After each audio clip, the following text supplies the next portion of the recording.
It seems the pain is set to get worse before it gets any better for Bed Bath & Beyond stock.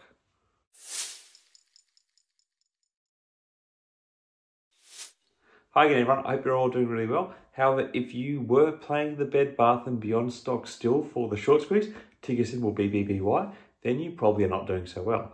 And to be honest, I have a feeling that things are likely to get a bit more dire in the near term as we approach an eventful week for the markets in general. That being because it seems there is still downward momentum with the stock, plus there has been some negative company news come out about the company's operations during Friday's aftermarket. Jumping into it, so like I discussed in my last update, the Bed Bath & Beyond short squeeze looked set to start tanking following the exit of meme stock kingpin Ryan Cohen, who sold his 9% stake in the company in the last 2 days. BBBY stock has toppled from about the $30 per share mark to close Friday's trade at $11.03 per share. Friday's drop was particularly significant at 40%, or down by $7.52 per share on the day. And unfortunately for those still in the stock, the move down continued in the aftermarket, with the usually low volume session seeing Bed Bath & Beyond finish almost another $2 down at $9.69 per share. Now, whether this is an overreaction by the market or not is somewhat hard to gauge.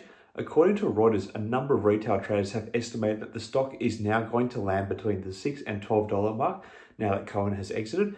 Based on recent trading points, I think the $6.50 point, as indicated by this yellow line, is a logical retreating point, as it is the price point that showed some support prior to the short squeeze attempt. However, in saying that, this point was also achieved before the most recent quarterly results came out from the company, which were not very good. Continuing on with information from the earnings, in terms of the stock from a valuation point of view, between the last 2 quarters, the company has gone from having a total equity position of $174 million in the February quarter to having a negative equity position of minus $220 million in the May quarter, which means that the tangible book value of the share has gone from $1.93 per share at the end of the February quarter to negative $2.92 per share in the May quarter. This negative equity position is due to a bump in the long-term debt, as well as the sharp reduction the company saw in its current assets in the last quarter. If you look at this extract from their rolling quarterly balance sheet, you can see that there was a significant reduction in the cash and cash equivalents column.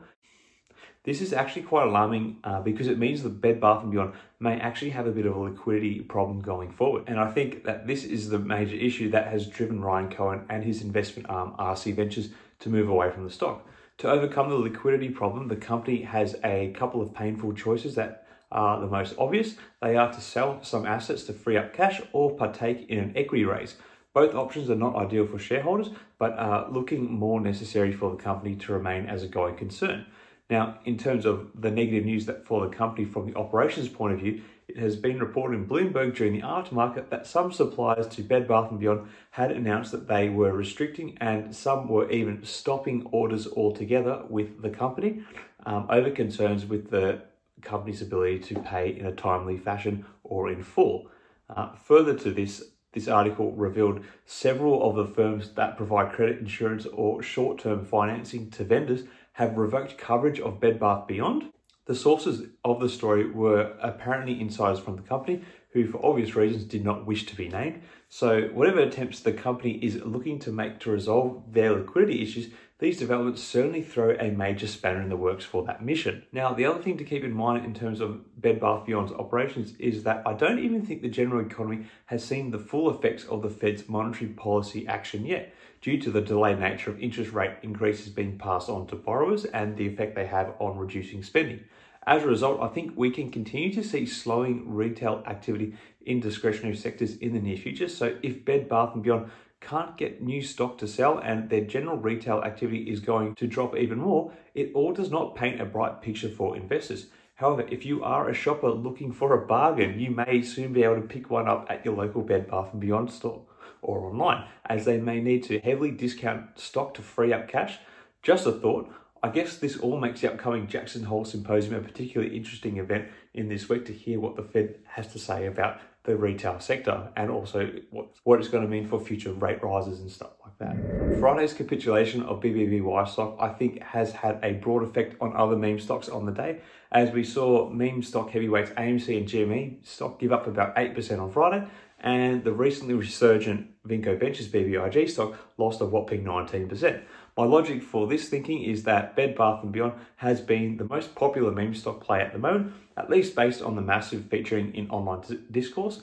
As such, its capitulation is causing many in the retail scene to move out of other retail positions as a result. Now, traders may get some relief in the near term through some sort of short-term bounce in the stock price, but if such a move does occur, I don't suspect it will last long without any other positive company news to support it. Ultimately, at this stage, things are pointing down for Bed Bath Beyond stock.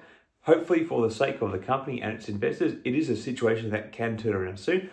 But without some major investor appearing like a knight in shining armor, whatever steps to repair the company's liquidity problem and the state of their books, the result is likely to be a painful one for investors. Anyway, that is about all I'm going to talk about in this video. What do you guys all think about Bed Bath Beyond stock? Are you expecting to go much lower? If so, what's the price point you're looking at? What do you guys think it's going to take for the company to turn around its current dire situation? Let me know your thoughts in the comments below. Till next time, everyone, may the markets trade in your favour. Cheers.